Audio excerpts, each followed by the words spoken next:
album concept hour. The album concept hour. It's the album concept hour.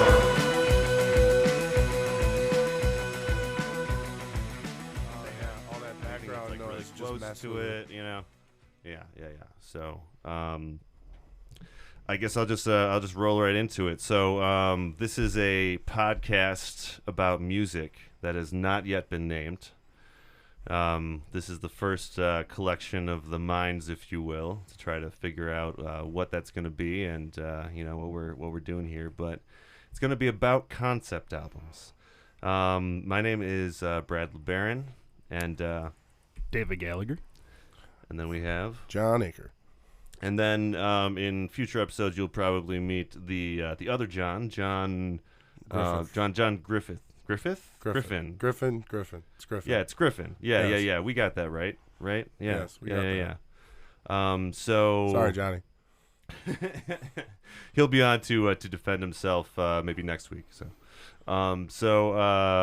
this is kind of an idea that has been kind of batting around in my head for a little while, and I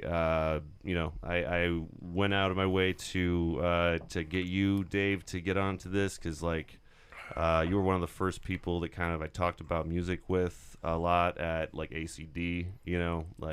The first time we talked. I hope I disappoint you.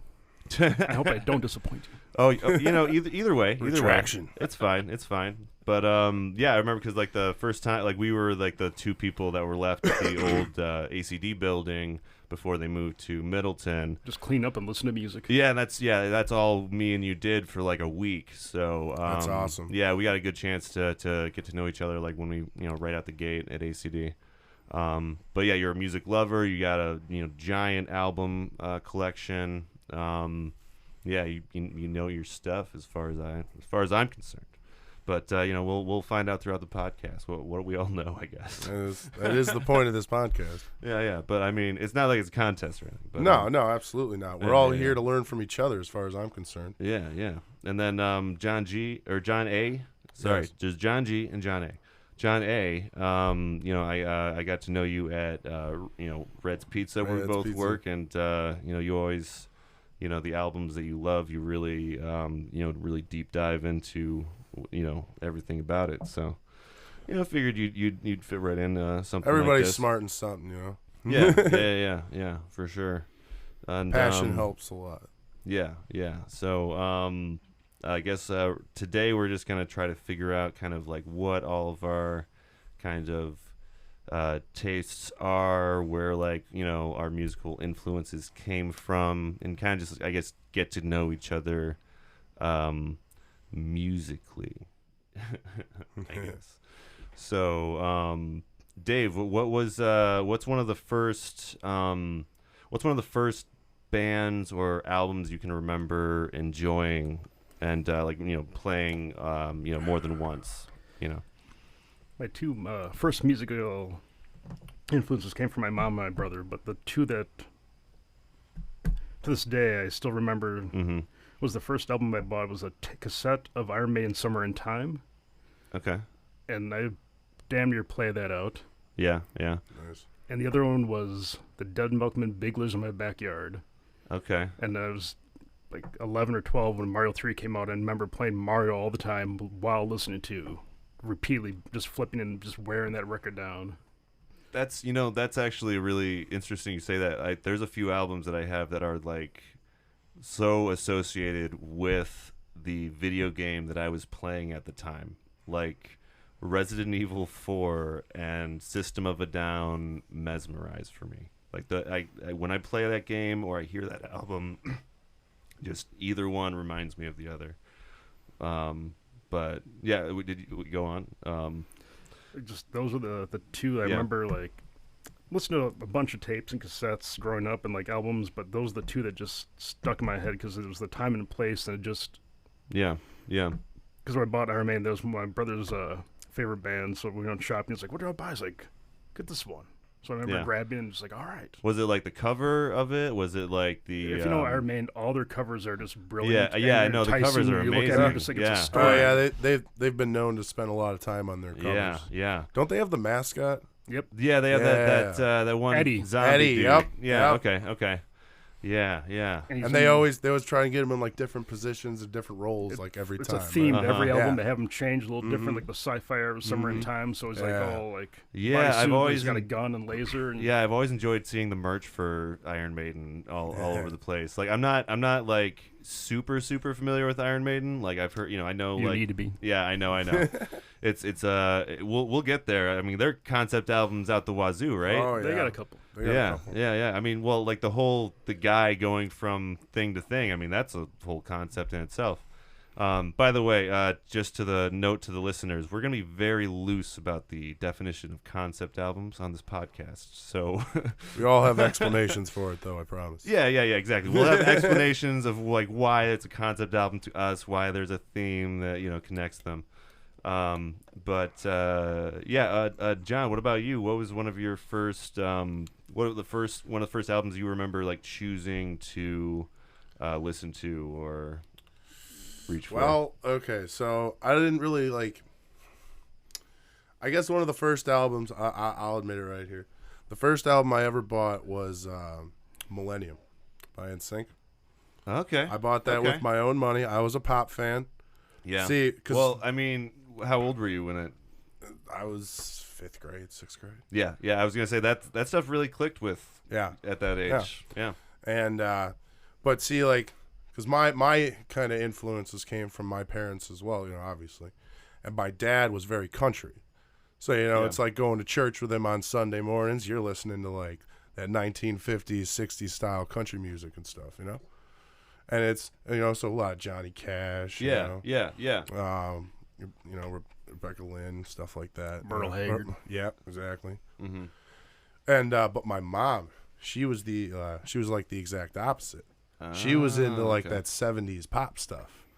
So when I'm listening with her, I'm listening to like Saturday in the Park by Chicago, I'm listening to a lot of Earth, Wind and Fire, Yeah. It's Really, like really happy, fun. Yeah, because my mom was a tunes. dancer, she liked getting out with her girls and going out, doing the white girl dance, so like those 70s funky hits, stuff like that. Yeah, I've done that. So I really grew up with like a Clash culture of stuff. So I kind of, even though I got stuck on country in like my teens a lot, listening to a lot of like Garth Brooks, Shania Twain type stuff like that, and the Dixie Chicks, because the Dixie Chicks, that's a concept album I'm going to talk about later. It was one of their albums in like 2005. But, it wasn't until like college.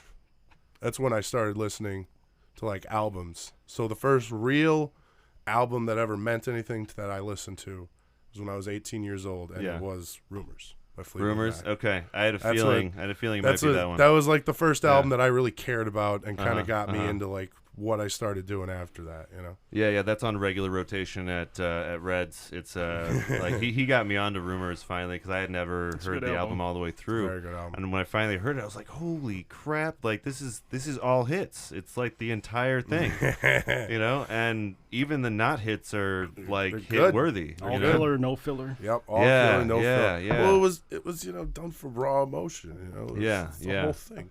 I definitely want to do an episode on just Rumors. We will. Because I mean, it's not technically a concept album. I feel like if you know the story. Yeah, exactly. If you know the story, it is kind of a concept album. But we'll get there. But yes. yeah. No worries. So sorry.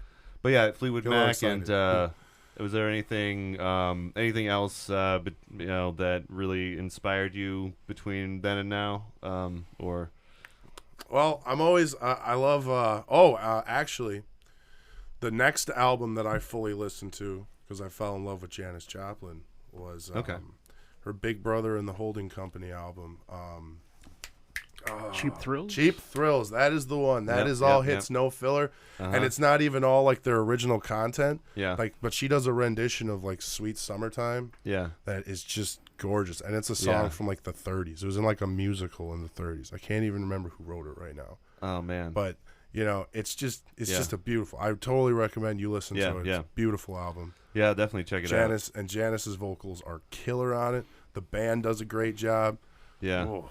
Well, yeah, her chills. I have a live album of hers. It's like, pretty on Oh, regular she's so regular electric, rotation. dude. Yeah. Yeah. It's like she's amazing live. Oh You know, God, it her really. voice is incredible. She does one of those things where she does like a vocal like solo thing at the end of a song. You know, where she just keeps on going. You know, it's just But see what she did. It she's wasn't super annoying. yeah. You kind of like were mesmerized by it, you know. Yeah.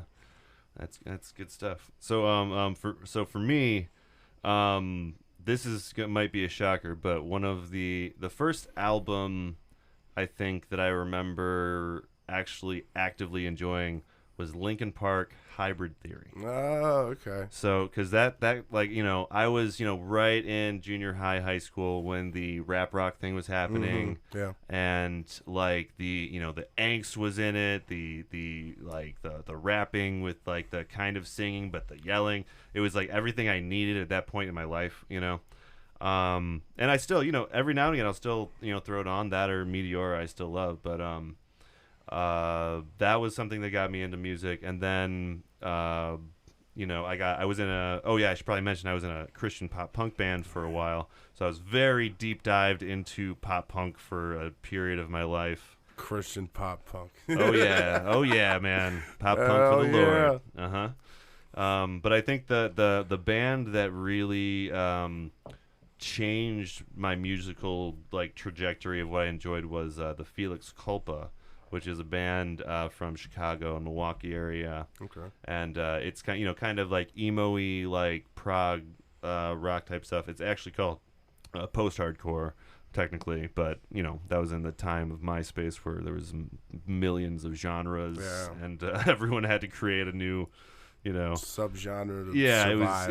it got a little out of hand, but it was basically like there was some emo elements to it, but it was also kind of like critiquing the whole emo genre at the same time. Okay. And plus the guy was also in formerly in a Christian band. Well, I'm not sure if they were outright Christian, but anyway, but he was in a similar kind of social setting as me, so I really clicked with that.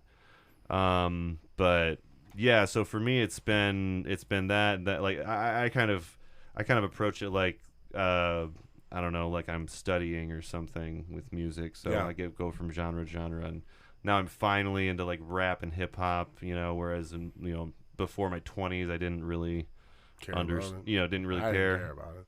Yeah, like it's something like I didn't like until recently, and then I'm like, okay, all right, yeah, I'm starting to understand this now. But anyway, yeah, it's that's why I've always like loved music, is it kind of helps you like kind of figure out like different points in your life, and like helps you like kind of chart your kind of emotional past or what have you.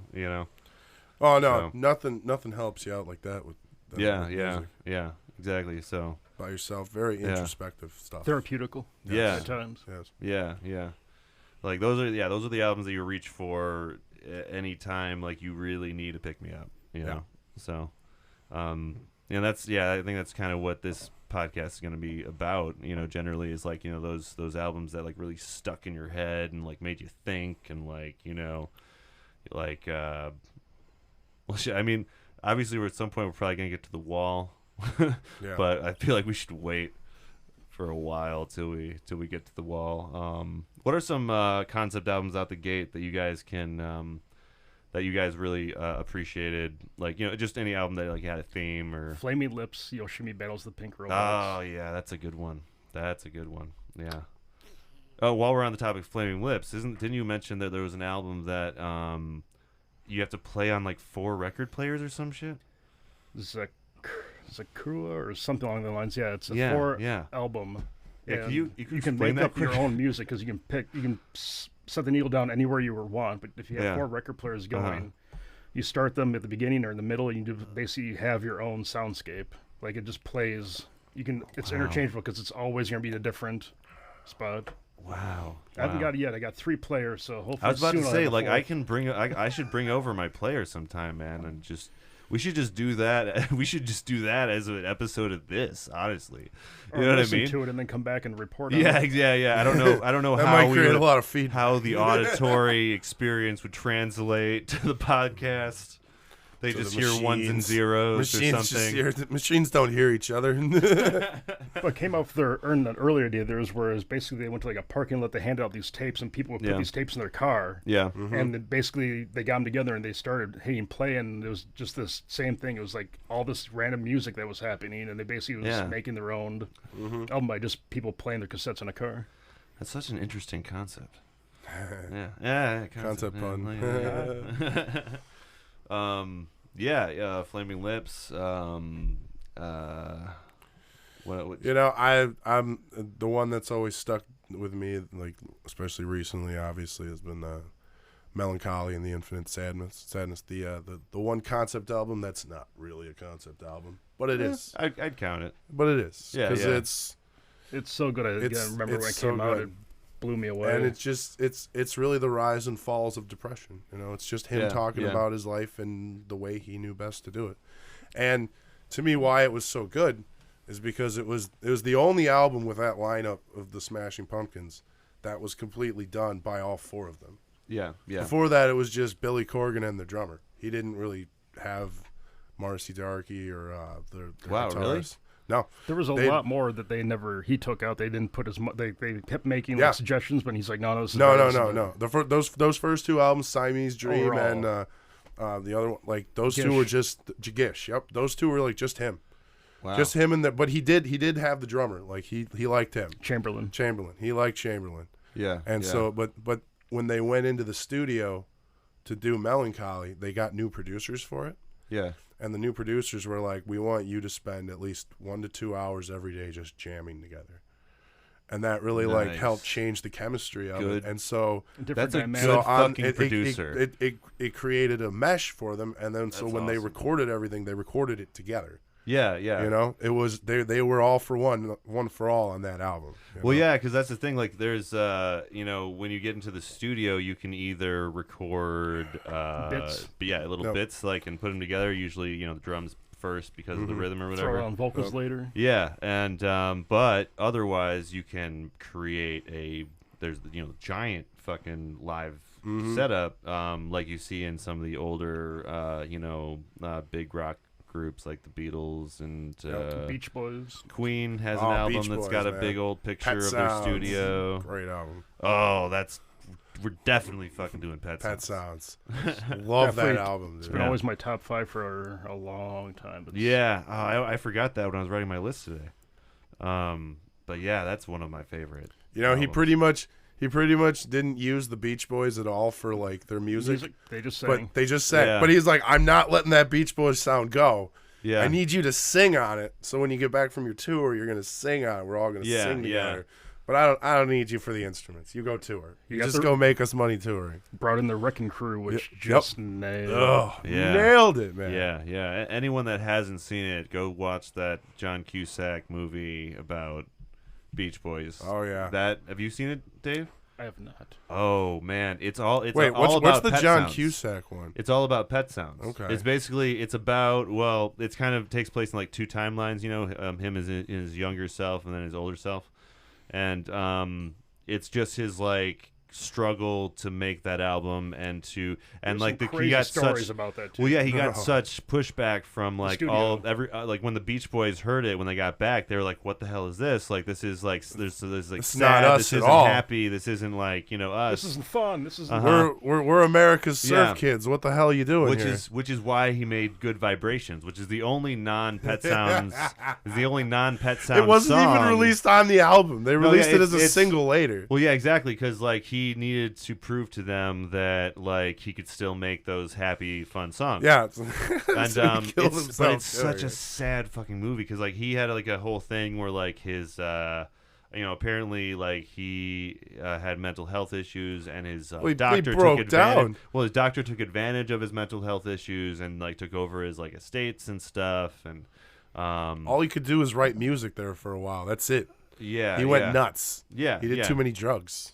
You know, Yeah, that happened. Yeah, it was a crazy time. It was a crazy time.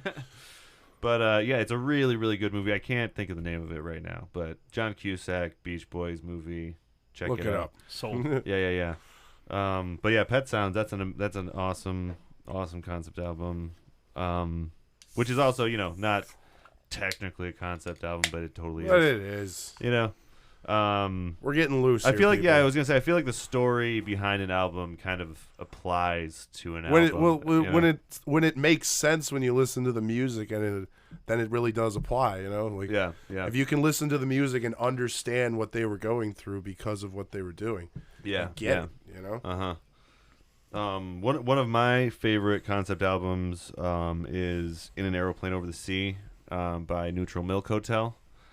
I know it's kind of overplayed by hipsters, but it's just such a. It's a solid album. It's so good, start to finish. It's such a great album. It just ties in so many themes and there's so many ways you can interpret it. The way that it's written. Love that one.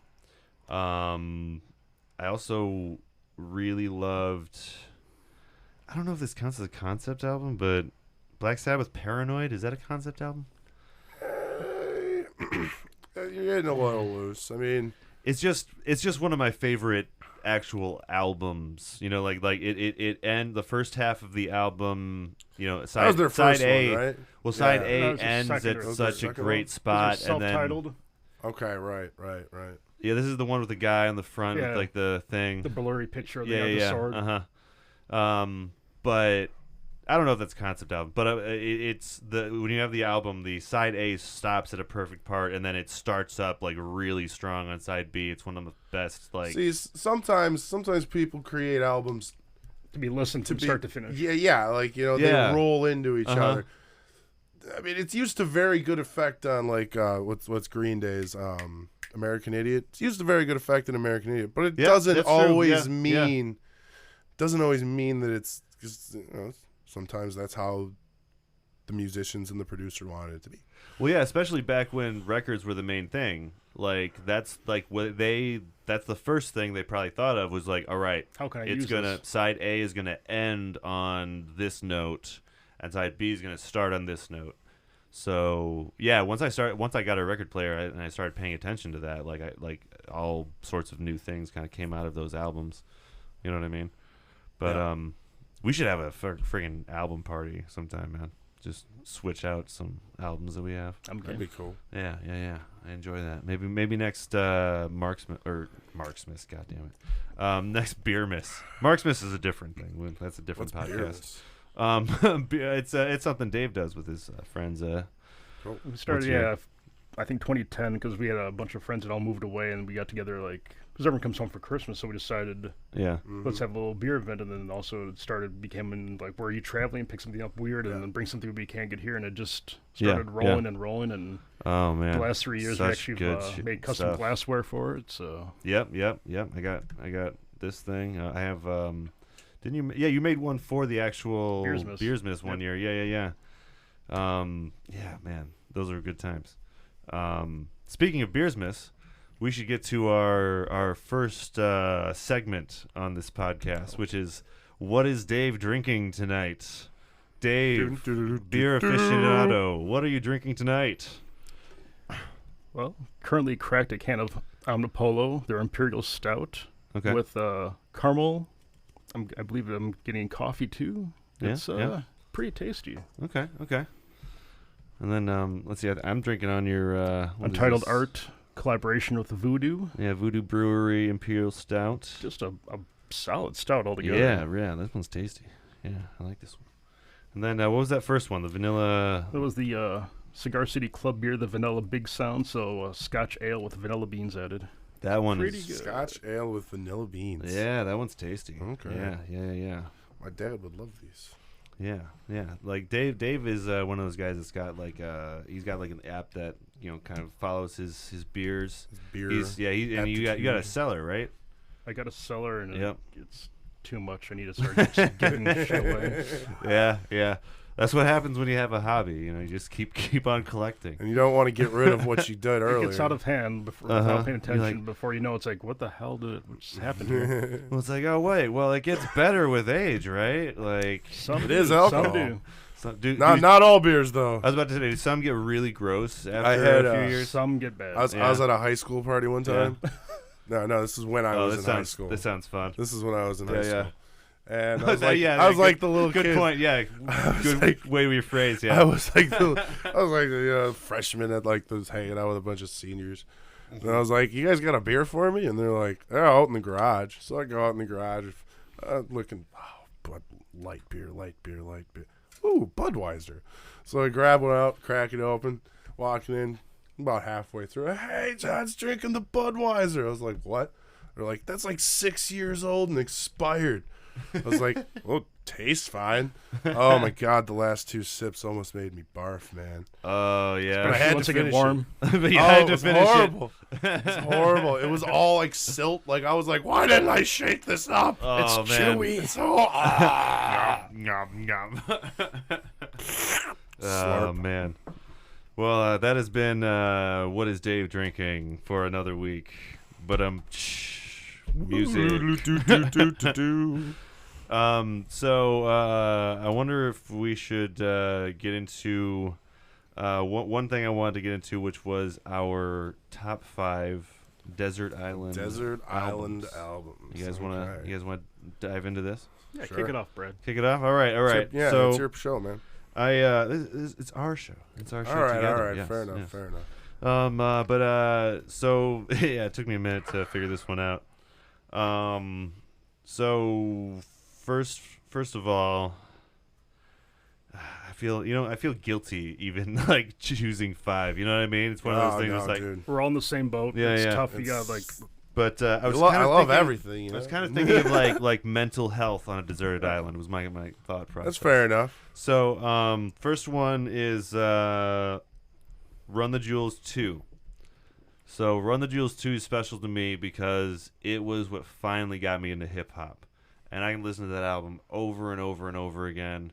And like it kind of opened the doorway in my mind. It's like this is because it used to be like I liked hip hop, but only like singles and like certain like specific artists. But like that was the first time I like really fully enjoyed the entire album start to finish and listened to it over and over and over again. So RTJ2 I can listen to all day every day. So that's my first choice.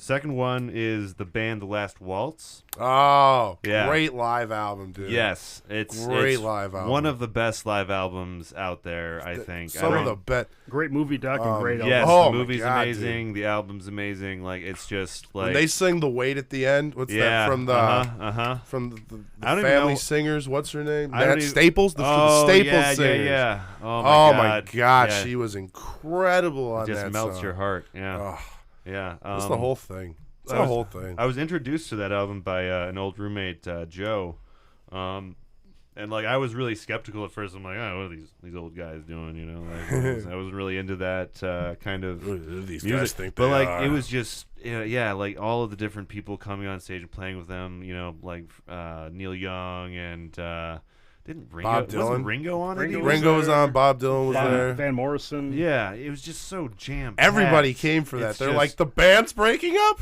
Neil Not Young. the band. Yep. They're called the band for And a that's reason. one of my favorite like Helpless Bob versions. Dylan, I believe, was on the tour as well because that was his backing band. Oh yeah, Yeah. no, Oh, he yeah, paid yeah. tribute to them. He Uh-huh, was there. Yeah. Yep. Yeah, so that's one thing I had to have on the top 5 because that's one of my favorites. NRO Playing Over the Sea is one that I mentioned already. I've raved about that.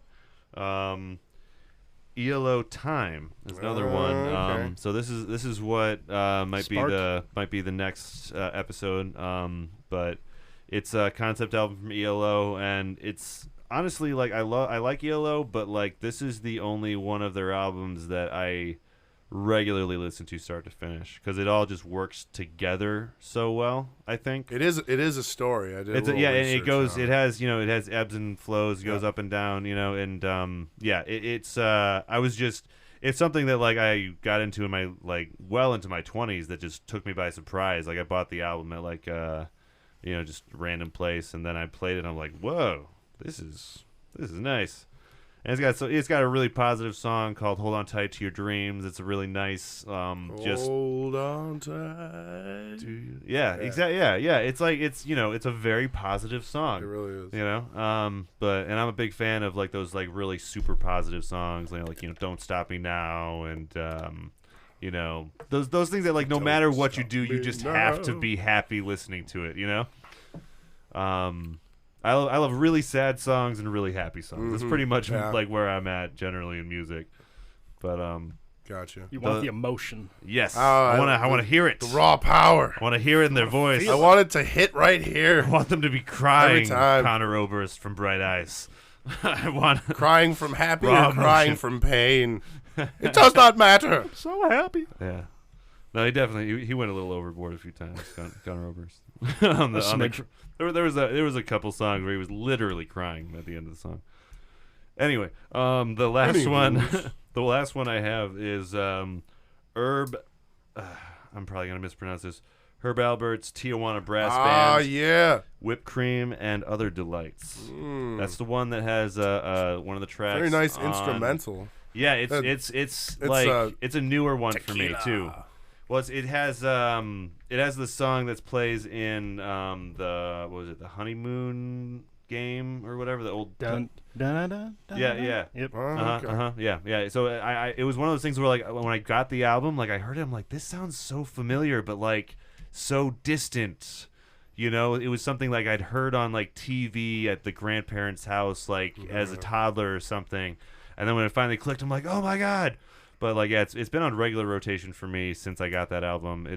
All of his albums really are great, but like that album in particular, I think is one of my favorites. My mom got me into Herb Alpert. At first, it was a joke because it was one of those songs that was always playing in the house. I'm like, but it's funny. Yeah. And then I got to the point where I started enjoying it, and then when I started going record shopping, I'd find these weird Herb Alpert. So I started like collecting more. They're and more. all over the place.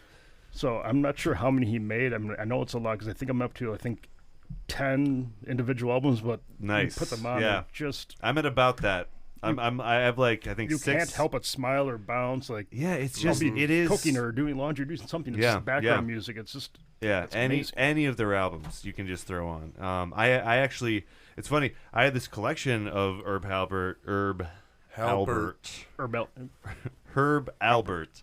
God damn it.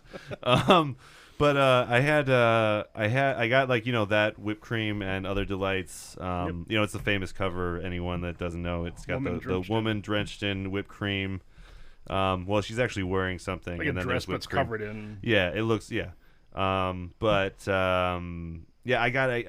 started collecting his albums, and then I just realized that my stepdad had given me an Herb Albert collection that had like all of these great hits on it. So like I finally threw that on. It was like 6 albums worth of things.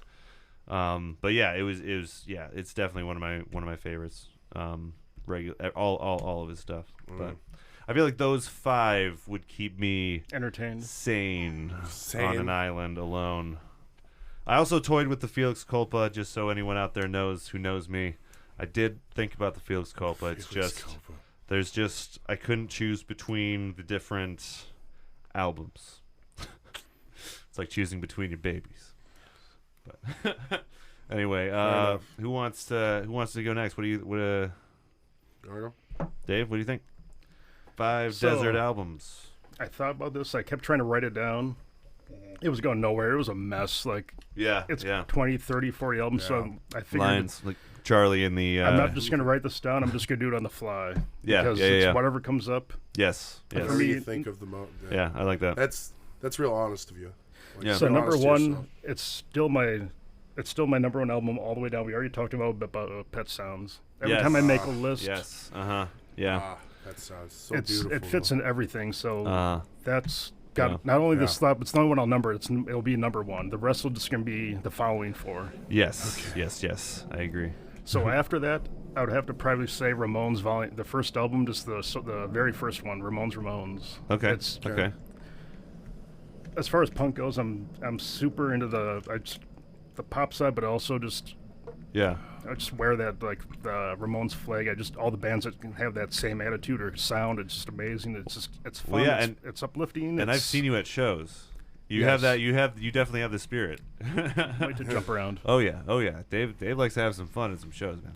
So after that, I want to change up it just a little different. I want like different moods. I don't want to pick like 5 rock, 5 this, but Yeah. You got a little variety. Yeah. another one that again I didn't listen to a lot, but I had all my friends had the album. But it was when it came out, it was Wu-Tang Enter the 36 Chambers. I have to put that on my list. Oh man, just to kind of diversify, get a different sound. Like maybe you just want to be a little bit. I was kind of choosing between that and RTJ2. That was because I was like, I need to represent hip hop because it's like, you know, part of my soul now. But like, yeah, that's an amazing album. Everyone knows it. And again, change up a little bit more. It's going to be a Pink Floyd album, but it's always like, what do I like? Because I can put on most of those, like lay on the couch, relax, and just zone out, and just you can shut your eyes and just visualize everything that's happening. Yeah. What was the name? The final. There's Final Cut. The Final Cut. What do you think of the Final Cut? Someone mentioned that to me earlier today, and I've never really paid attention to that, but it's like one of his favorite Pink Floyd albums. It's pretty solid. Yeah. I think it's the opening track. I think it's when the Tigers when the Tigers break free. It was actually it was on the wall. It was the movie. If you watch it, it's like one of the first tracks. Like when he said that it kind of referenced the wall a bit. So it was in the movie, but it made it into the Final Cut. Ah, okay. So wait, was it like literally some songs that didn't make it to the wall, or do you know? I almost want to say it's regarding I think it was because it's the last Waters album with Floyd too. Okay. Yeah, my friend said it was also one of their most like political albums too. He said it made a lot of statements. So that's one thing. I'm gonna give a re-listen to that one. Because I believe that Dogs of War is a very political driven song. But as far as for my top 5, it bounces around. It's I hate to say Dark Side, but I'm almost just gonna go with Wish You Were Here. It's just I was about to say I like Dark Side's obviously, you know, it's a staple. It's a damn near perfect album. But I mean, there's something just like Shine On You Crazy Diamond, just how it begins and ends. You can just sit there and. Do you know that when they were recording that, because they wrote that about Sid Barrett, he showed up. He showed up and tried to play the piano and. That's the story. Did not work. I believe he also showed up, and that's kind of like for like Pink in the movie, because he had like his eyebrows were shaved off. He was just this very like bizarre, like no one recognized him. Like, who is this guy? That's one thing. One of the like parts of like kind of Pink Floyd like mythology or whatever that's really always intrigued me is their that they give credit to him and they miss him clearly. The whole album "Wish You Were Here" is about him. He was their leader. I don't know. There's not a lot of bands that like take and like make a whole concept album around someone's absence like that, you know. So it's that's also my favorite Pink Floyd album as well, because it's got jams, it's got just some good lines, it's got. I mean, "Wish You Were Here" is like just it's very simple. The board are amazing. Like "Wish You Were Here" is a very simple song. Like anyone can pick up a guitar and learn it, but like it's also a very it you know. A lot of people can connect to it, and you know, it what's the word? Transcends, if you will, without sounding too smarmy. But like, you know, a lot of what Pink Floyd did it's very iconic. You know. Yeah. I'm sure they changed a lot of people's perspective at the time on their approach to making stuff. Yeah. But then after rounded down number 5, I'll stick. It's tough. There's so many albums, and not because I picked this one doesn't mean that I don't like any other ones less. But just for the mood where I'm at, what I've been re-listening to, something's been sticking with me. It's a go-to. I can put it on every single time and enjoy it start to finish. Dillinger 4, Midwestern Songs. Wait, what's the band? Dillinger 4. Dillinger 4, okay. Out of Minneapolis. Okay. Oh, Minneapolis too. Awesome. This was I believe it was their first full-length album too. Okay. Yeah. And a few 7 inches before that. I'll have to check that out. Yeah. Fantastic. Yeah. Okay. Dave would always be introducing me to like bands I'd never heard of. Local stuff. Well, not just local stuff, just like bands that I would, never come across. Well, he was, you're just a little bit older than me. You're what, 8 years older than me or something? 39. 39. I'm 30. Yeah, so 9 years older. So yeah, you have just a slightly different like landscape of. It's like back to going to shows. I mean, we're going to like even Madison, going to OKs and seeing Dillinger 4 and just a slew of other bands. Yeah. It was just just that venue was Yeah. just incredible. It was a whole different vibe. Just like it was so small, it was so personal. Madison's good for that. It's great. It's a great environment for anything punk or punk adjacent. You know, it's something that's still thriving. Like I didn't. Well, that's because Madison's just so diverse right now. You know? Yeah. I mean, it has been for a long time, but it's it's really on the map as like a blue dot, you know, in the state. Oh yeah, absolutely, yeah. You know, And well, I thought that like punk was like completely dead before I moved to Madison. You know what I mean? Really? I thought that I didn't think that people still played like new punk rock. And then I moved to Madison and went to a few house parties, and I was like, oh, people are still doing this. Because like in my my hometowns, it was all emo bands or like acoustic like shticks or there wasn't anyone that was actively doing punk music. They weren't like creating new punk music. It was like if they were if they liked punk music, they were listening to old stuff. But yeah, Madison's got a great punk scene. Because years ago, like 1920, like driving around, like we go to Milwaukee to the was it the Globe? We go to Green Bay all the time to the I went to the rave. Rave for me. But so those are your top 5. You got to do the 5. Okay, so what about you, John? What do you think? I mean, okay. Well, I know one of them. Yeah. One of them is it always has been, or like ever since I heard it, it has been, always will be. Number 1 in my heart, Rumors. Yep. By Fleetwood Mac. Yep. I cannot imagine going any period of time alone on an island without getting to listen to that. So otherwise, it would just keep playing in my head over and over again. Drive you insane. It would, because it's just I love the whole album. I love the history behind it. Really just like watching something, like listening to the watching of something falling apart while they're still like all stubborn, and they're like, we're gonna get this money, we're gonna make this album, we're gonna do this. Well, and like the album afterward was like, I've listened to like 2/3 of it Tusk. so far. But like that's a long album. That's the thing. Like it's got some good stuff in it, but it also has some really weird stuff. Yeah, in it. They got weird. They got money and they got weird after. But it's like you're not John Lennon, man. But everyone Rumors thinks they can be as experimental, but like you there was sometimes you just got you went a little out of hand there. The Elephants went a little out of hand. Yeah. But it's like the one before that was like, but that's why Tusk was so odd, because the one before that they put everything into that one. Yeah, the emotions are very everything, raw and it's all right out on the sleeve. They're singing songs about breaking up. They're singing songs about their lovers. They're singing songs about how they'll always love each other, but hey, this didn't work out. Yeah, that's. I was gonna say that's one thing that like I really, once I finally listened to it earnestly or whatever, like it's just such a great like breakup album. Honestly, it really is. It just goes into it gives you every emotion on the spectrum. Well, and it doesn't romanticize it Nope. in a way that like popular music often does, where it's like, oh, I can't live without you, or like kind of codependent kind of stuff. Yeah, it's more real. That's why Dreams is my favorite song. That song is very honest about what it is.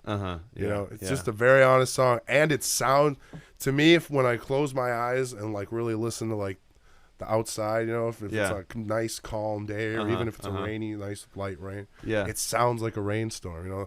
Those drum beats in the middle, that sounds like splashing in a puddle. To me, like you can trace the guitar line in that guitar solo. That's lightning in the sky. It's just a great musically done wall of sound album. Yeah. Thank you, Phil Spector, for that concept. Yeah. Okay, number two is most definitely Smashing Pumpkins. Melancholy. Melancholy and the Infinite Sadness. Yeah. I can listen to that one, and I feel it, and it really all does start with Tonight. Well, that's just a transcendent song of believe in me. That man. one is that the album that has a cover of the Fleetwood Mac song?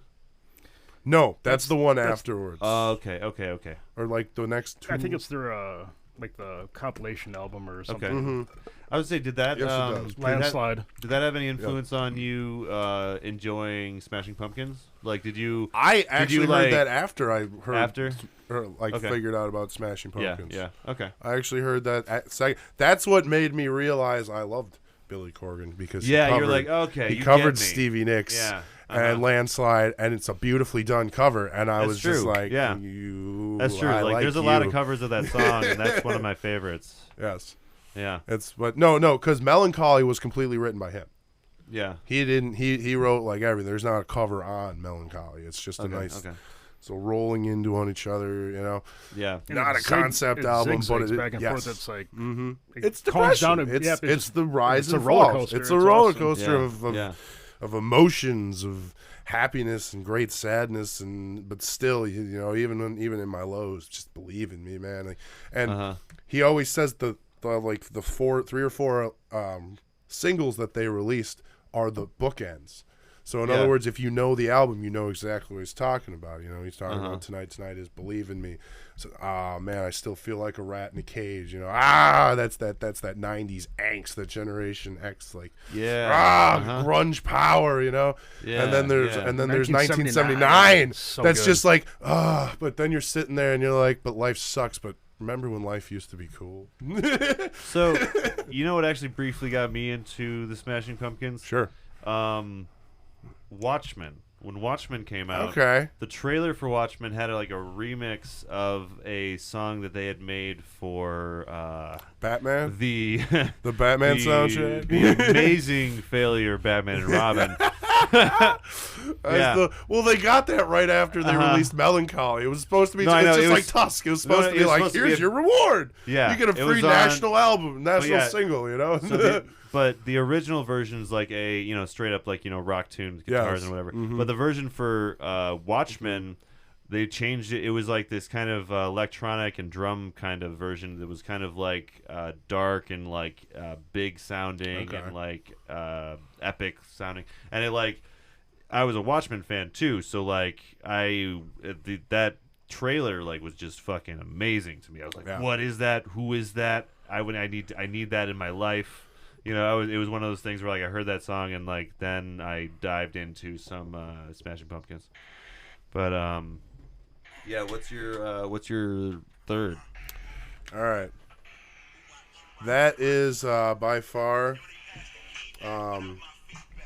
Big Brother and the Holding Company, Cheap Thrills, because even when I was like a teenager and I was into more country music, I found out because I found out that and Janis didn't do Janis did the first cover of it or one of the first covers of it. So I found out that there was also another version besides that. But I found out that country artist Trisha Yearwood or something like that, she did a cover of it from Janis Joplin's version. I was like, oh, Janis Joplin.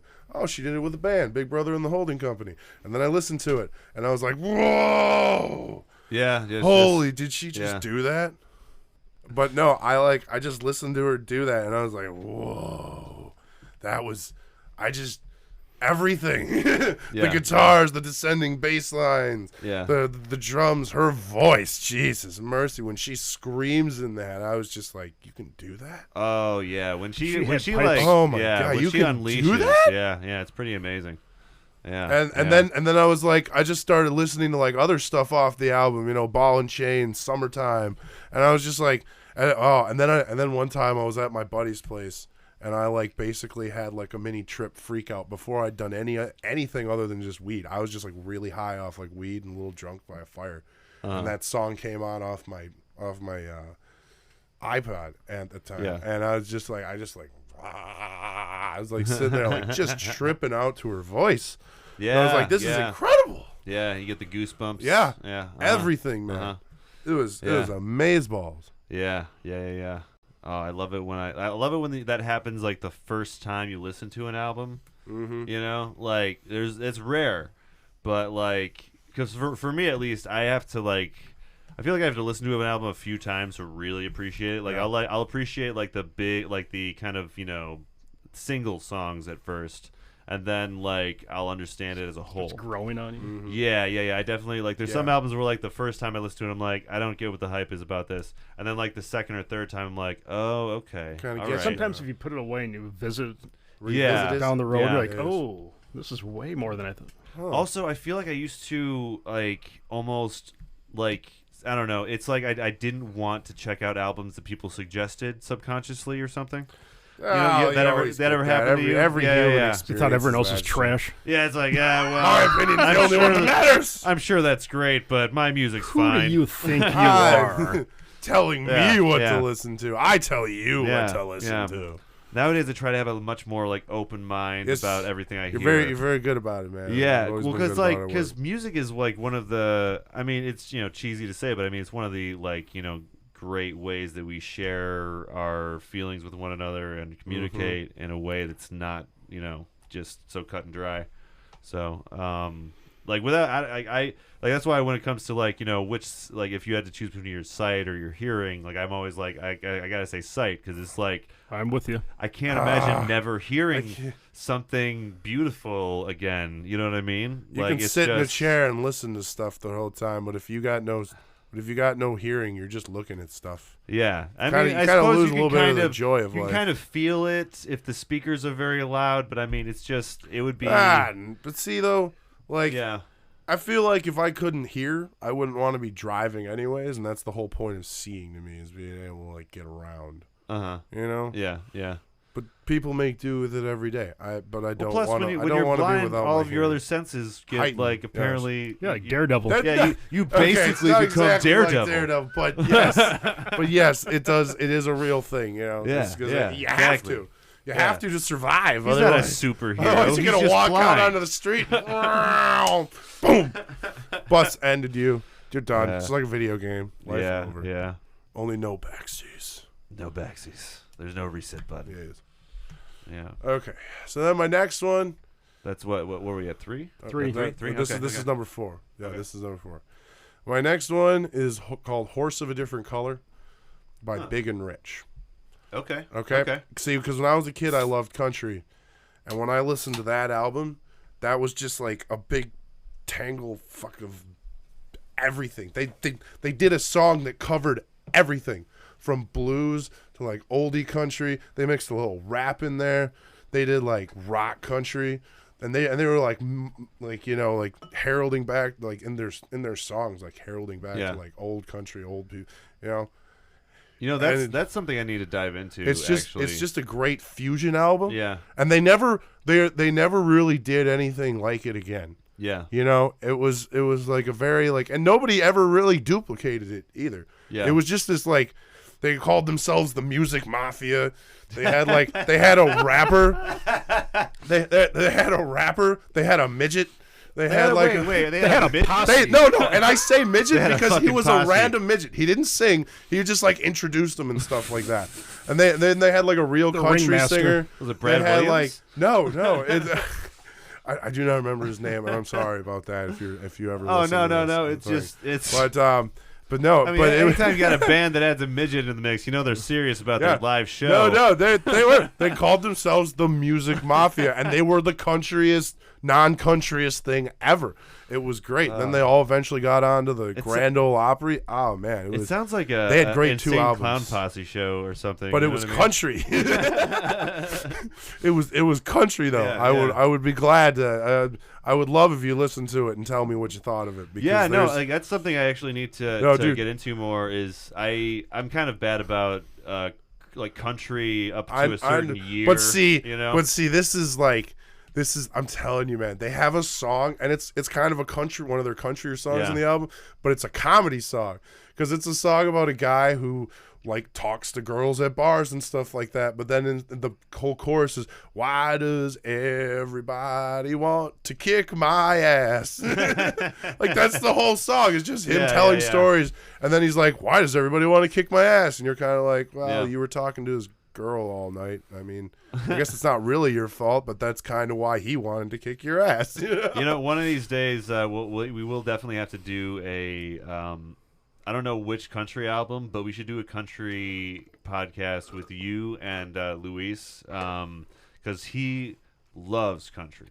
He Okay. loves especially like older kind of Outlaw. Oh, dude. outlaw country. Yeah. Oh my goodness. Yeah, like Love it. Hank Williams, Hank Williams 3. Oh, one of the greatest collaborations of all time. Just like the Traveling Wilburys, same level. As Oh my yeah. What a super group. was super good. Merle Haggard, Chris Christopherson. Johnny Cash, Johnny and Cash. Willie Nelson. So wait, what do you think of? This is a little maybe a little off Sure. topic.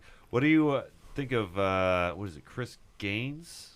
Is that the He's a country singer right now, right? Is that the well? Didn't used to Garth sing- Brooks? Didn't Garth Brooks have a? Chris Gaines. Yeah, like an Oh, alternate, Jesus Christ. alternate. I don't count that. Okay, I was just Whatever, curious of what man. your feelings It's a were. gimmick to get attention. Did you hear about the this? Chris Gaines? No. He Garth had, Brooks, set aside. Garth Brooks is the single greatest, right next to Shania Twain, the single greatest country artist of Yeah. the 90s. Oh, yeah. I All like- right? I like some The man Shania sang Twain. great country songs. Wow, Shania Twain's belly button. But the man sang some great country songs. He knew how to rock, and he knew how to rock the house. He rocked Central Park like a mother, and he had everybody screaming because he was just kicking ass up there. All right, but the whole Chris Gaines stuff was stupid and dumb. He even went on Saturday Night Live to promote it, and I didn't like that. But Well, yeah, because Otherwise- I've only heard it. I've only heard it in like off reference to other people or Fair whatever. But just the whole concept seemed funny because he changes haircut It's a and little stuff. funny. Like But then he tried to pretend that he was real. He literally tried to get the whole world to think Chris Gaines was a real thing, and you're just like, shut up, Garth And I Brooks. think We all know and that's you. the thing. It's always fascinated me as a story. You know what I mean? Like just It the was idea. trolling, but on a really bad level. Yes, Yeah, it was a prank gone wrong. It's like, It was wait, you're horrible. just- No, Garth, we know You're it's just- you. Not a fan. You're just Not a Garth. fan of this Chris Gaines character. I Yeah. want Garth Brooks I know and love. You just Bring have it like back. a wig on or something. I don't know what that That's is. a bad wig, by the way. Bad toupee. Garth Yeah. Brooks, if you're listening, bad fashion choice. Not a fan. Oh, I'm sure he hears it all Not the time. a fan. I'm Number sure. one subscriber. Yeah, Garth Brooks. I was gonna say I don't think that one really like aged well. No, it did not. No. Anyway, Okay. So Number five. Number five. Number five, the one that harkens me back to my childhood because it reminds me of happier days. Millennium in Sync. Yeah, First album I you ever mentioned bought That, yep. with my own money. I love that album. It's a great poppy album. Yeah. You know, it was the height of the boy band days, Uh-huh. and they were like the height of that, especially because they separated and did nothing, you know. And Backstreet Boys had JT. He went off and but the NSYNC literally were in sync. Without the in sync part, they were nothing. But the NSYNC, Yeah, they that's true. created one of the That's true. greatest Yeah, pop yeah. albums Uh-huh. of not just the '90s, but of all time. Yes. I agree. It's cheesy, it's corny. Millennium little is cliche. Backstreet Boys, right? No, Millennium is Backstreet Boys. Okay, You're right. okay, I had that yeah, screwed yeah. up. But still, the Backstreet Boys were only good together. Yeah. You know? I was gonna say, I'm gonna take that moment to shout out to Sean, aka Big Chain from ACD, because he is one of the coolest motherfuckers I've ever worked with, and like he fucking loves NSYNC and Backstreet Boys, and he doesn't care who knows it, and I fucking love that. I remember one day it was playing on the PA, and I was like, who played NSYNC? No one's ever played NSYNC before, you know? Like, and I went over, and it's like it was in his office, and I'm like, huh, that must have been Sean. And then it's like, yeah, no, I played that. And he's like, oh, yeah, I mean, it's good stuff, you know. Well, all right. It's just, Bop your head. I didn't Just expect bop it. your head, I didn't damn it. expect it at first. Is all. Just gotta you just bop your head and you go, hey, Something's wrong with this this is some good PA pop system. music. But I mean, like, and I don't mean to sound like an old man or anything, but like I do like some of the newer pop music does make me nostalgia hard for that like 2000s era pop music Because we liked it. The new stuff sucks. Well, it was just I don't know what it was about. more it was innocent. Just, It's no New Kids on the Block, though. God oh, damn well, it. well, You and your new kids. New Kids on the Block. I was about to say Boys to Men. Fucking, we The can't right talk about stuff. boy bands without talking about Boys to Men, man. Like that That's stuff. true. I like that's the Boys stuff to I Men heard better on, than I actually Motown like. Philly back. Yeah, I wish that Boys to Men got even like the level of it. Well, I guess they had their time to shine. Oh, yeah. yeah, they had their time to shine, but it was before the Backstreet Boys and NSYNC, I think. Oh, yes. Before they had their kind of moment. Way before. Yeah, but man, like that was something like as I was like a kid or whatever when that was around, and I would hear it on the radio all the time, and I always loved their songs. Dude, I was a little kid Harmonies. just bebopping. Just Yeah, bebopping. dude, yeah, exactly. This is man. the last of the good harmonies too, because nobody really has good harmonies. Well, anymore. they People just kinda went suck. overboard with the auto tunes, and then like also Everybody's like, trying I to can do sound it like, myself. In my Fuck garage. you. Well, everyone's trying to sound like the American Idol people too. You know what I mean? Like there's Yeah. all that, or Backwards not American and Idol, grammar. but whatever. Beautiful. Why? I know. Whatever the newest like music show sensation is, they're trying to do that these days. You know, like and it's Imitation. just, Greatest form Yeah. of flattery, though. yeah, I guess so. It always But I just, don't need the flattering anymore. it always just reminds me back of that home, Black kids. Mirror Just episode. flavor of the week. Yeah, I know, and Flavor- exactly flavor of the exactly. week. That's what that's Exactly. exactly what that term means.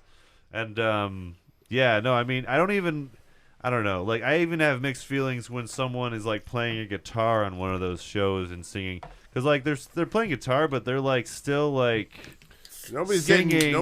getting with it anymore. No one's you know? getting jiggy. yeah. You know, that's a good way to describe it. Actually, No nice one's word. getting fucked no one's up. getting no one's getting jiggy with it. Nah. Part of the music industry is getting fucked up on stage, and I'm sorry, Oh, but they're dude. not doing it. Oh, dude, one of the I was watching 2.5 Men one time, right? And it was an episode where he became Charlie Waffles. Charlie Waffles. Yeah, and he became a children's singer, and his manager was like, "All right, I need you to sing for like 200 kids," and he was like, "I don't do live performances," and that was like kind of the whole episode. But then they're like, "You're on a contract, bud. You got to do it."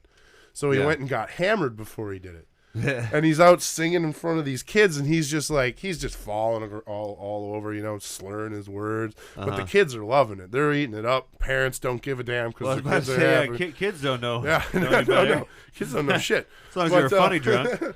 but Alan looks at his manager, and he's like, "Aren't you like worried that he's drunk?" And he's like, "He's a musician. I'd be worried if he wasn't." Yeah. Hey, quick shout out to a 6th album though, because we all say like music is ever changing, and one that I have recently kind of rediscovered. Uh-huh. That would be number 6 if we did have number 6. Shout out to my boy Johnny G, Yes. as he was Hey, the one Johnny that kind G. of reminded me about this. Carole King Tapestries, Solid album. beautiful album. All by who? Carole King. Okay, Tapestries by Carole King. Okay. And she Feel the earth. move under my your feet. feet. Yeah, Okay, no, okay. and no, half of that album, even though like even one or two of them she didn't even sing or make popular, they're all things that she wrote. She sounds gorgeous on, and then like other people just kind of like handpicked them Yeah. and like yeah. made them their own. Uh-huh. Like one or two of them was like made more popular by like James Taylor, because like those two were like married at the time, and like Okay. You Got a Friend. That was originally written by Carole King. Wait. Not You Got a Friend in Me, right? No. Okay. Not the It's- Toy it's- Story. it's- Not the Toy Story. Not the Toy Story. Be. Yeah, no, that's Randy. That's Randy Newman. Ding, ding, ding. Anyway, sorry, go on. But I just like I don't know. Me and John G like talked about it like a little bit. Like a song came out. I was like, this is off Tapestries by Carole King, and he was like, you are right. Yeah. And I went and just like, because now he's got his Spotify up at work, Yeah. So I just went and looked up Tapestries, the album, and played it one day when I was like alone in the shop, and I was like, One of these oh days, man, I forget how beautiful this is. one of these days, I'll shell Yeah. out the monthly payment and get the Spotify. I love it. I know it's I great. do not. I know. I always. Shout out again. I'm always I'm stealing YouTubing. your. I love stealing your Spotify at work, bro. I'm always stealing. I'm always using YouTube and stuff, and it's draining my battery and all this shit. You need you to listen to know? this in high def. Yeah, I know. I need to get that I Spotify. use that Pandora, and then it gives me a commercial, and it's like, pay for Pandora, never get a commercial. And I'm like, I ain't got time for that. Shut up, Pandora. Shut up, Pandora. I'm not paying for you. But stop playing commercials. Yeah. I'm not gonna pay for Pandora. It's already a radio thing. I'm not choosing Pandora's specific old songs. news. You always get a Subway commercial. Spotify, where it's at. Yeah. Or those. What was it? There was like. You know what the weird thing is? It's always the same commercial over and over again. That's what's always they weird get about in my internet head things. too. Like it's just. It sucks. Yeah. Well, it's fine They because get you can stuck. just zone it out. It's like it's the Yeah. same noise. I don't know, man. Sometimes if I've it's almost- a song one, I'll find myself singing to it. Well, dude, have you ever had one that like sounds like a song that you were listening to No, before? that's what they're doing nowadays. Dude, it's it insane. Sucks. It's like you're listening to it. You're like you start jamming out a little bit, and you're like, wait a minute, this What isn't is this what I was crap? This isn't what I was listening no, to. literally, they do that with like toilet paper commercials right now on Yes. Pandora. Yes. And all of a sudden they're dancing and smiling cheek to cheek, and you're like, that I ain't heard no that one. cheeks on your face. I heard that one. It was We're like talking it sounded about like those a real, cheeks. Yeah, Man, it it's sounded all like right. a real song. Everyone needs toilet paper. That's Yeah, true. that's- Everyone yeah, I does need guess. toilet Now paper. you're like, God damn it, I'm going to the store to buy toilet paper now. Yeah, the words got to get out somehow, I suppose. Yeah, well, But no, it's What do you guys use? Yeah, YouTube. that's how you know toilet paper industry is going Scott, going down the all the toilet. way. Ah. No, but like it's just well, It's a whole I thing. forgot what I was gonna say. We when I opened were my talking about Pandora. toilet paper Pandora. on Pandora. Pandora. Oh, Pandora's yeah, going. yeah, Is Spotify and Pandora all that. going down the tubes too? Yeah, maybe. I don't know. Is it a box? Yeah, No, I do. Pandora will I be do fine. like. It was great when it came out, but I mean, It's like you know. the Netflix of radio. You know. Yeah. But yeah, I mean, Now it Netflix is going down the tube because fucking Disney. Disney rules jeez. all. That's another podcast entirely, man. This Oh, podcast my is God. sponsored by Disney cereal. Just No, kidding. Just no, kidding. No. Just kidding. Disney, They we're got not us sponsored too. by you. They bought me right out from under me. I didn't even know they did it. That's didn't how even- Disney works. I haven't even Mickey Mouse. made a corporation yet. They already bought it. Mickey Mouse just comes in, starts slapping notes. No swearing. This is a Disney-run organization. Logos Yeah. and everything. These podcasts are PG-13. Oh, shucks. Oh, shucks. Gosh darn it. Oh, Oh boy. Anyway, did you guys? I was gonna say, we didn't. So, I'm sure we probably intentionally left out like soundtracks. But anyone, for like a soundtrack off the top of their head that on top of their 5 they would add to? Oh, Brother Route, though? Oh, damn! That's a great album. Oh my god, that's like That the is a perfect desert great album. island. Because you're like on a desert island, you and don't you know got all if people this are gonna folk save music. you. Oh, that's a great movie too, by the Yeah, way. yeah. actually, Good call. I'm sorry. I like the Bee Gees. I gotta go with Saturday Night Fever Okay. or okay. The Bodyguard. But seriously, folks, Yeah. no. Saturday Night Fever by the Bee Gees. Okay. Half of that thing's hits, anyways. Yeah. It's just great music by them. They pretty much wrote the whole thing. They wrote Yeah. the Grease song. Doo-doo-doo-doo-doo-doo-doo-doo. Oh, just Yeah. a masterpiece of Uh-huh. pop funk, I like to call it. Yeah. Like the peak of what funk was. You know? Yeah. And then like funk and like that type of music got a Grammy Award for 1 year. Yeah. Yeah. I hope it's for Superfly. And then it disappeared. Superfly was before. I can't remember. It was like a disco song. It was a straight disco track. Yeah. It was by a female too. I cannot remember what it is right now. Yeah. Also, anything from the Man with No Name series. Anything from, like, Oh yeah. Americone. Americone. Yes, I have one of. Well, yeah. You probably have one of his albums too, right? Oh, yeah. Everyone, you gotta have an Americone album if you got they're albums. so good. You know what I mean? But yeah. I mean, the Ecstasy of Gold is just a fucking just. It's anything. Nothing can pump you up $2 more. quite Fistful like of that dollars. song. Oh my god. Anything is amazing off those. Yeah. I was gonna say, "Oh brother, where art thou?" You remind me of the first time I tried to play that at work at ACD. I've tried a few times too. There was I was gonna say people had apparently tried before I had like successfully played it, but like there was a coworker that didn't thought it was inappropriate for work because like there's some slave songs or whatever.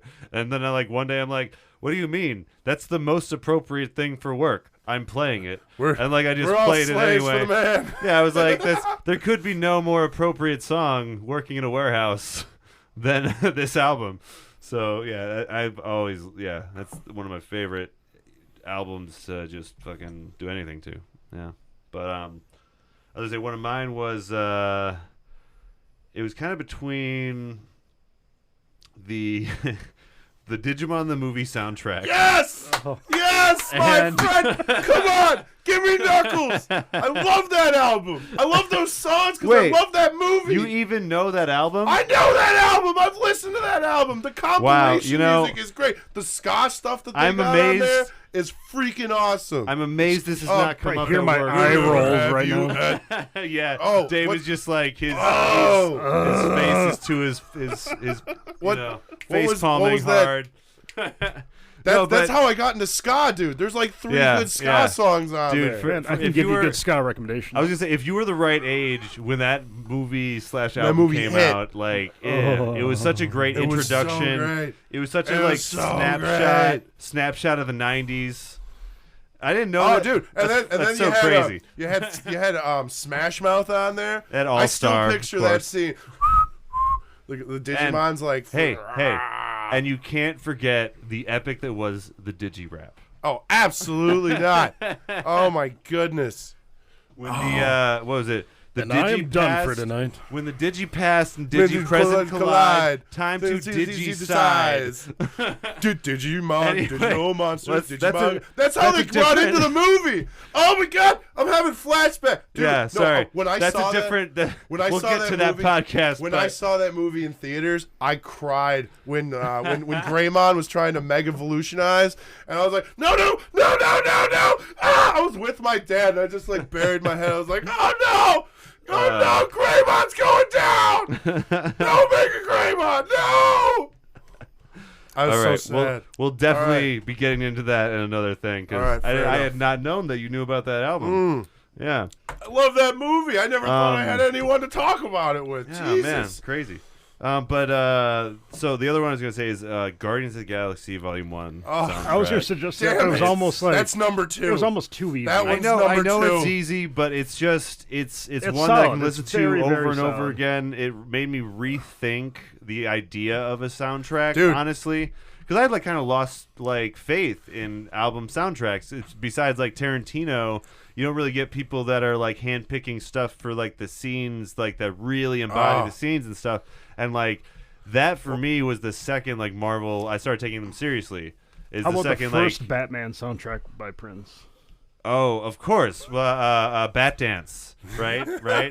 And there's that's a great album altogether. Yes. I mean, talk about I like to comic pretend book that one albums. doesn't exist.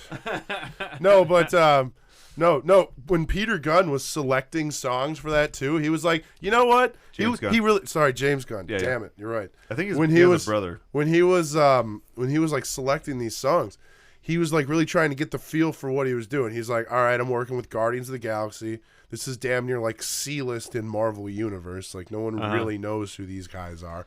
Yeah, so I should damn near pick songs that are on slightly the fringe, forgotten. but slightly forgotten. Yeah, and he just nailed it.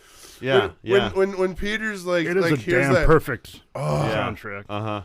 When he steps onto the field. More Than a Feeling, and 1972. Yeah, that song is mine. Well, Guardians of the Galaxy comes up in the the above very him, intro, and he just it just starts bam, bam, bam. I'm like, oh shit! This album is this movie is going places. He danced perfectly to it too. Yeah. And he grabs the lizards yeah, and then I love that they go back to it. I was about to say at Endgame when they were watching him so he's an idiot. Yeah, there's no sound because he's got the headphones in, but he's just singing badly. And I actually really like that scene too because it's you get the realism of it. You're like, oh, this is what a third party really. Or gets. it's what you look like when someone walks in on you. And that's the most excited that I got during Endgame. The most excited I got was in the scene before that. I started hearing it. I started hearing it in the scene with Thor and Rocket, and I'm like, oh my God, they're going into it. There it is. I know exactly what's going to happen.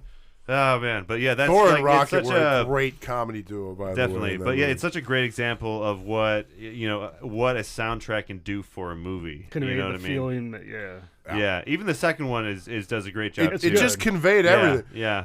it's almost overshadowed because that first one. Yeah, the first is one just so damn exactly good. like it's. But it holds it's up. Hard It to. does. It does yeah. hold up. Yeah, And the way yeah. they use the song, I actually really like the way they use the song "Southern Nights" with Rocket like beating down all the assassins or whatever. Yeah, like, you know, yeah. like that was just it was very well done. Yeah, You know, yeah. Oh, he's just listening to some country music, working on his Bouncing ship, up. and all of a sudden Yeah. he's just like, oh, he's just a genius. He's just Yes. a little genius. Yeah, yeah. Oh man, and then there was that movie that came out after that, somewhat time after that.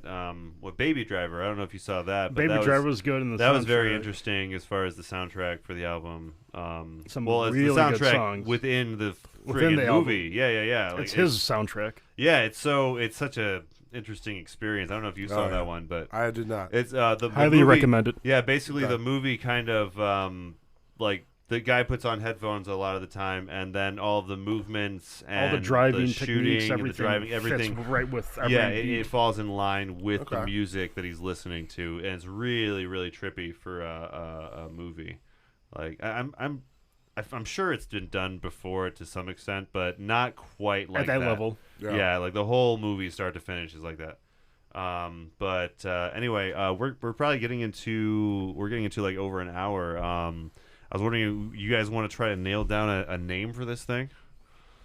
Not yet. Not yet. No. Okay. I okay. kind of liked your idea of concept albums. I'll write some but, down. But you know, yeah. I'm down for also. You know, Yeah. we Yeah. can pick one later. That's all Okay. right. Okay. Yeah. So we'll figure that out. At some point. The working Maybe title on was the show, maybe album not. concept, and concept hour is what my roommate suggested. But we can definitely figure something out. Maybe get some of these in the bank, and Okay. get a few going. Mull them over. Does anyone have any plugs? Do you know what plugs are, guys? Do you know what that is? I got nothing though. So plugs is just like, do you have anything that you want to promote or anything that's going on in your life? Facebook, MySpace. Fuck. MySpace. I'm so old. Hey, the mid 2000s no, called. They want their computer. They want their computer systems Man, back. Brad, you're in my top 8. Oh, The top original 8. social Oh, network it used to be station. so fucking important. Who was on your top 8, Check my man? page. I got a sweet song Yeah. playing. Why am I not on your top 8? What the hell? I don't know. I'm on that site like once a month. But yeah, Instagram. Any website you like? You guys like any websites in particular? Any College Humor. College Humor. I would like to plug College Humor and what they do with WTF 101. Look Oh. it up. Also, Shit's hilarious. Between Two Ferns, the movie just came out last Friday. Check it out. There is a Between Two Ferns, the movie. I did not know that. Yeah, it's pretty funny. I liked Okay. it. I enjoyed it. No, but seriously, what WTF 101? The anti-Mrs. Frizzle, for anyone who's wondering. Okay. Mrs. Frizzle okay. taught you. Mrs. Frizzle got on a bus and taught a nice selection of students what was important about the universe. This lady teaches a detention class and teaches you everything else. Okay. So, Okay. little okay. social facts that existed, but maybe you didn't really want to know it existed. Interesting. But it's a real thing. okay. Okay. Real fact.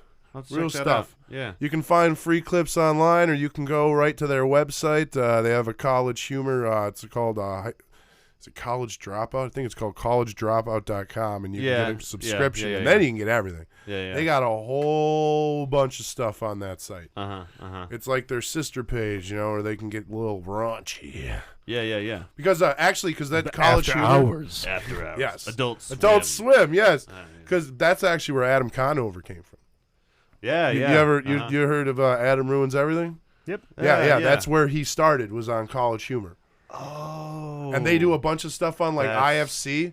If you ever watch a That's movie, where I they'll be recognize like, him from. "All right, this movie had been taken over by College Humor," and then they just get little clips and stuff in between the movies. Yeah. I just heard him. Really good stuff. I just heard him on Hollywood Handbook. It was pretty good. But what were you gonna say, dude? Oh, I'm good. Oh, okay. I had something, but I think I'm all right. Okay. I'll wait till next week. Okay. All right. I'm just going to plug. I got the Rolling Stoned podcast. You can find us on Instagram, Anchor, Spotify, Apple, wherever you listen to podcasts. Just look us up. I also have the Hero Worship podcast going right now. Just released the second part of my episode about my grandpa and some of his life stories and wisdoms. That sounds pretty cool. And there's also the Little Guillotine podcast if you want to get into some, political, specifically leftist kind of stuff. Me and Little Guillotine get into some nitty gritty. Sounds like you got a little posse over there. Yeah. Little posse. Oh, yeah. Got a midget? Yeah, we don't have a midget. We don't have a midget, and I don't think that if we do get one, we'll be calling them a midget. No, I don't think that's in fashion anymore. It was a throwback to like 30 minutes ago. Yeah. No, for sure. But it does still amaze me that whoever had him, who was it that had a midget that you mentioned earlier? Big and rich. Big and rich. Yeah. Well, I guess you have big. You gotta have small. That's low-hanging fruit. So I'm gonna so I got those two podcasts. Music those Mafia. 3 podcasts Look it going. And I'm on Anchor, so I'm on Apple, Spotify, Google, whatever you need to look up. I'll be putting up my website soon, hopefully, and please join us next time. I think this podcast needs a MySpace page. Yeah, dude, we should really I'll get on it. there. We can get we name it. Start organizing. We our name top it. I'll 8 make friends. it. Hey, we could I would form the wonder first if you could half. still make new ones. I think the first Does 8 it people that exist? like this, Yeah. I'll be my friends on MySpace. Okay. Yes, dude. Let's do it. Done. Let's Done. bring MySpace back. Single-handedly, we're gonna bring MySpace back. You Like, hey, laugh. if you you're- out there hey. in listener land, you I'm laugh. sure it's gonna be really easy though. If you're a fan If you of have the 3 podcast, people, it's already back. yeah, well, that's true. It's not a big hill we have to climb here. No, No, we're shooting low right now. low goals lead to Yeah. lead to footsteps right up the stairway to heaven. Yeah, but it's like the only way that you can listen to this podcast is through MySpace. Yep. Sorry, guys. Sorry, we're Yeah. we're going exclusive. Yeah, We're bringing that back. Not even gonna make a SoundCloud. I'm just We'll gonna put all the these hot clips. all on MySpace. You want to listen to our good stuff? Yeah. You go to MySpace. Oh, and Or else. next week, before we wrap up, the first album we're going to attack is "Time" by ELO. I mentioned earlier, and then I figure Have to listen to it. yes, I figure we Refresh. and that's just the one I wanted to get started with, and then after that we can just cycle through. Like each of us will choose a next one? concept. Yeah, A favorite one. Yeah, rotate out. That way, each person is like bringing their personal experience or whatever. Because like sometimes these concept albums you really love just because Personal level. Yeah, it's because you connected with it for a specific reason, and they're those albums that you find yourself like convincing people that are good albums throughout your life. You know what I mean? Oh yeah. Yeah, and people just look at you like, I don't get it, or whatever. You know what I mean? But those are the best ones. Yeah, no, those are the ones that really reach to you Is it specifically. Digimon a concept album? You're goddamn right it is. Well, it does have a few original songs, so you could argue that it's a concept album. But it I'll probably just respond in grunts and groans. we should just have an episode about like good children's soundtracks, honestly. Because there's a They few. exist. I was gonna say there's a few. I can't think of them right now. Well, I guess Where the Wild Things Are had that album by Arcade Fire. I remember that soundtrack being Oh pretty good. yeah, that's right. Um, Forgot about but yeah, that. that's a kind of a cool idea maybe. Didn't Arcade Yeah. Fire do a concept album? Didn't they win Some of their a albums are Grammy? concept Yeah, I albums. think probably. I think they Funeral, won. Funeral was a concept album. I think Yeah. they won the Grammy Award for Album of the Year for one of their more concept-y albums in like 2008 or 2000. Arcade, no, God. Neon Bible is a fairly concept album as well. Okay. I'll say, is that the? I'm sorry, is the Arcade Fire the one that Mars Volta people came from? Nope, that was at the drive-in. At the drive-in. I always get those two mixed up for some reason. But yeah, we definitely got to do some Mars Volta. So, yeah. We'll have to have Ryan. Saw Ryan in the past when they first started. Yeah. That was wild. I was about to say, quick shout out to Ryan He's he's got the #1 Mars Volta fan club on the internet. But he specifically Seriously? likes the first 2 albums. I I think. did not know that. You didn't? Oh man, yeah. He told me all about it. But he doesn't like anything after like a certain album. So Francis the Mute. No, he likes Francis the Mute and the one after that, Okay. the one that was I'm really pleased with the famous. first couple. Yeah, but yeah, that'll be an interesting conversation because I'm on the completely different boat. I'm like, I love all their stuff, but yeah, that's you'll meet Ryan. He's fun. I look forward to it. Thanks. Yeah. Anyway, I think that we're pretty much out of the plugs section here. Yeah, that was like about 10 minutes ago. Yeah. So, thank you guys for coming in today and doing this. We'll be trying to, I don't know, do this every other week. What do you think when we start Every releasing week, it? every other Hey week. man, I don't know. I'll do it whenever my schedule allows it to be done. Yeah. So next time there might be John G, might be John A. We're gonna be kind of rotating the Johns a little bit. We'll see. I'll Yeah. definitely be back. I'll Yeah. definitely Oh, be back. absolutely. I got a lot to Absolutely. say. Oh, definitely. I got a lot to Yeah. say. And yeah, so moving on from here, we're going to be going album by album, getting into the real nitty gritty of the stuff. If we ever get any actual listeners here, we take requests. Yeah. So And far, if you bring up something we like but we didn't think of, hey, Or Yeah, may- oh, we we can can always absolutely. talk about Or it. maybe we haven't heard of, so we'll Or- listen yeah. to it and review it later. yeah, then we'll just give you our honest opinion of it. yeah. Send us new cool music if you Please. hear us and you want if you want our opinion on your favorite concept album. Yeah, I'll be making some websites for it once we hammer out a title. And You can find us on MySpace. And you'll definitely find us on MySpace. Yes. Oh, sure. Oh, absolutely. Definitely. Yeah. Just Google us, our names, and MySpace, and We'll pop right up. First one. Yeah. First one. Yeah, exactly. So. We'll have some killer tunes on the page. Yeah. You know, and Get you the guys best going. part about that is because we're all very similar, but we're all a little different. So you will get like different opinions on stuff. Well, yeah, I'm excited. I like that. I'm excited to It dive stinks. into some of the emo stuff with John G. We're definitely going to get into some real weird emo territory. Oh boy, But it's all good though. We'll keep Johnny it balanced. Johnny We'll keep G's it. got it. Oh yeah, he. That's why you got me. I'm the poppy. Yeah. He knows why he likes the things he likes. So, but yeah, it'll be. true. Each week will be an education I for like the things I like. at least one of us. That's so, why I like the things I like. Yeah. So, yeah. Thanks everyone for listening, and we will see you next time. See Bye. us. We will see them. Yes, Bye-bye. we will hear you Bye-bye or now. see you next Bye-bye time. now. Bye-bye now. Bye-bye now. Bye-bye now. Later. Thanks for listening. The Album Concept Hour is Brad LeBaron, Dave Gallagher, Jon Acker, and John Griffiths. Special thanks to King Gizzard and the Lizard Wizard for the theme music. Please like us on Facebook or friend us on Twitter or MySpace and let us know what concept album you would like to hear on the podcast. See you on Side B.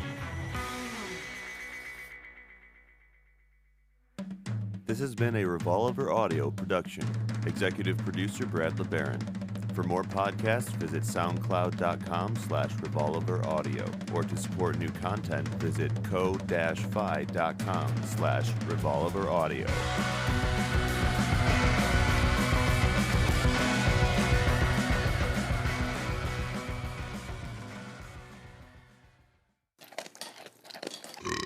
Revolver.